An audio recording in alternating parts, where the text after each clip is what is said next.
बहुत बहुत धन्यवाद। नमस्कार sir. Thank you. Shri Suresh Prabhu ji. Sir पिछले very brief and 5 minutes. I will not take more time than my sister. Sir आजकल हम देख रहे हैं कि हर सेशन में जैसे हमारा सदन की कार्रवाई शुरू होती है तब प्रश्नकाल होता है, उसी तरह से हर सदन में एक सेशन में हम एग्रीकल्चर के ऊपर चर्चा करते हैं। वो सेशन चला जाता है, दूसरे सेशन में भी होता है, तो शायद हमारे लिए एक परमानेंट सेशन के बिजनेस के लिए फार्मर सुसाइड और एग्रीकल्चर प्रॉब्लम्स के ऊपर एक बहस होने के लिए पहले ही कार्यकाल में तय किया जाए, ताकि इसके की चर्चा नहीं होगी। 2-3 दिन उसके लिए रखना चाहिए, क्योंकि हर सेशन में हम चर्चा करें कि सुसाइड हो रहे हैं, हर सेशन में हम चर्चा कर रहे हैं कि एग्रीकल्चर में प्रॉब्लम्स है, और हर सेशन में हम चर्चा कर रहे हैं कि उसके लिए कुछ बुनियादी स्तर पर इसमें बदलाव लाने के लिए कार्रवाई करने की आवश्यकता है। लेकिन दुर्भाग्य से हम आज तक वहां तक नहीं पहुंच रहे।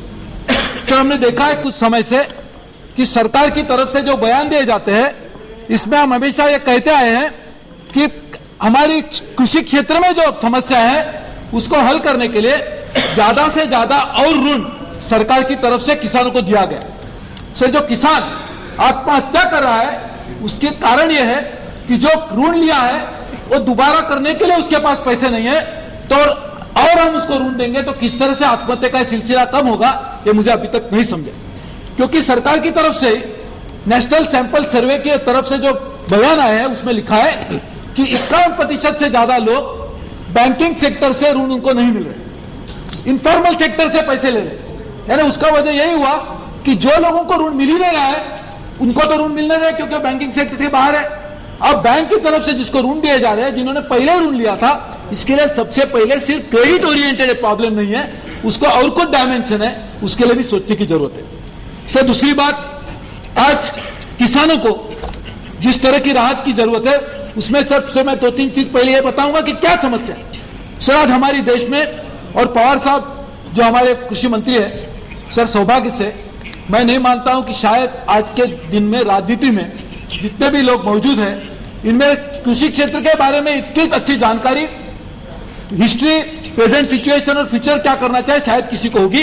और यदि हमारे पूरे किसानों की हालत हमारे जो बारामती में उन्होंने करके दिखाया वैसी बन जाएगी, तो शायद आज हर किसान ये चाहेगा कि मुझे बारामती की तरह से मेरे जीवन जीने की आवश्यकता मिले। इसके लिए मैं कहता हूं, उनको पता है कि आज 83% खेती जो की जाती है उसमें जो पानी का इस्तेमाल किया जाता है ग्राउंड वाटर से किया जाता है।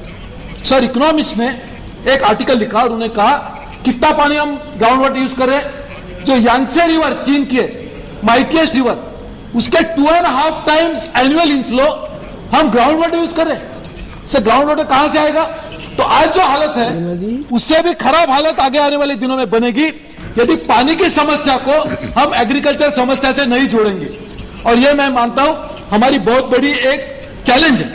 दूसरा challenge sir fragmentation of land, और इसी तरह से हमारी आबादी बढ़ेगी।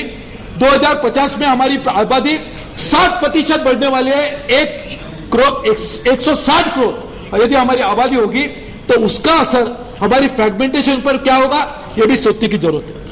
तीसरी बात सर सॉइल, सर जहां भी हमने आज ग्रीन रिवॉल्यूशन की, हरित क्रांति हुई, सही हुई, लेकिन आज जहां हरित क्रांति हुई ऐसे राज्यों की हालत इतनी खराब है क्योंकि सॉइल जो है उसकी फर्टिलिटी कम होते जा रही है।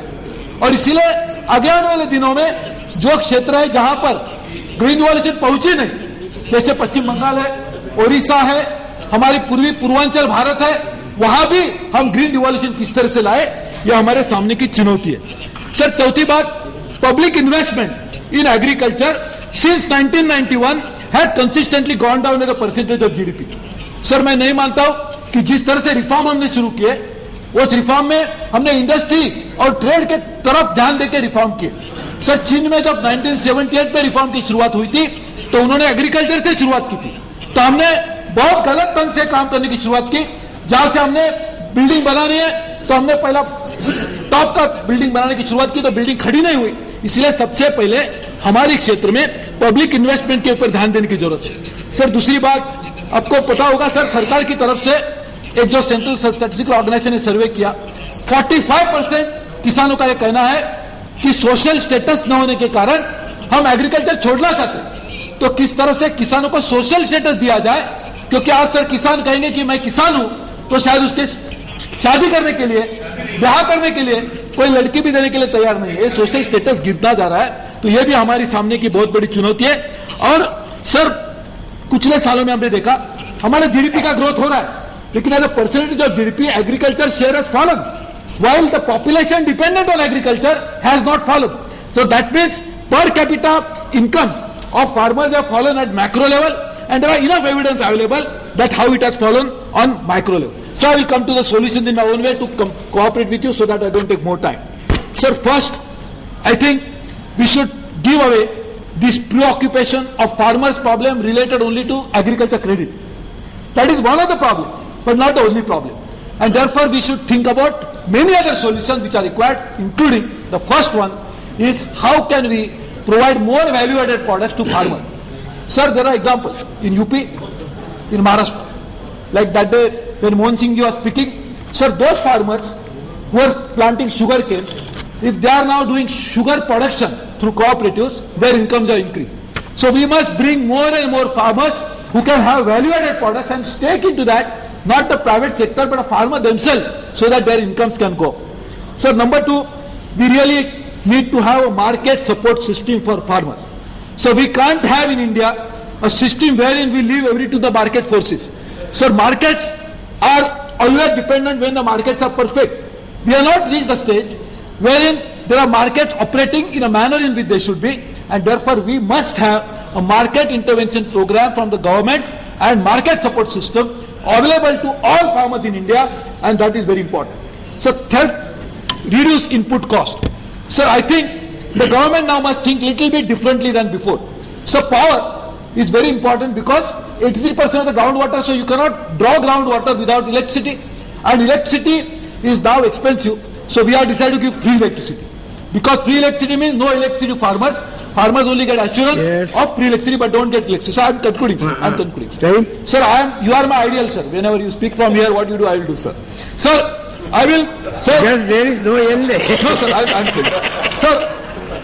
No, yesterday also the same thing happened. I will be here till 9. Yes, sir. Sir, today also the same thing. Nobody will be prepared to do this job. Sir, I was saying, how because of do your the election. So power. Sir, I'll give you an example. Sir, can you not think about the central government generating cheap source of energy, particularly using coal at peat head, and use that energy through special feeders to be supplied to only farmers? Can you think about something like this, whereby the free electricity menace will go, utilization of water will be proper, at the same time farmers will get assured electricity at affordable prices. I talked personally to all the farmers organization.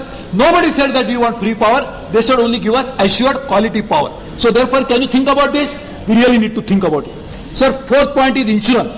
Sir, we need to provide a comprehensive insurance cover so that farmers' risks are covered. We are trying to tell them everything else but not giving a proper insurance cover. So we need a proper insurance program. The insurance cover that is available today, it is very misleading, and therefore, sir, we really need to work on that. And sir, water is a very important issue. I think Pawar Sahab will agree. We have got only 4% of the water resource of the world, and already 17% of the global population utilizing that water. Water is not getting expanded because natural capital cannot get expanded because population increases. So how do you deal with that problem? The government must come out with a concrete policy on that, and therefore Agriculture Ministry is only one of the ministry. It's a ministry to take blame, but not the only ministry who is responsible to solve the several problems that the sector is facing, and that is one thing to do.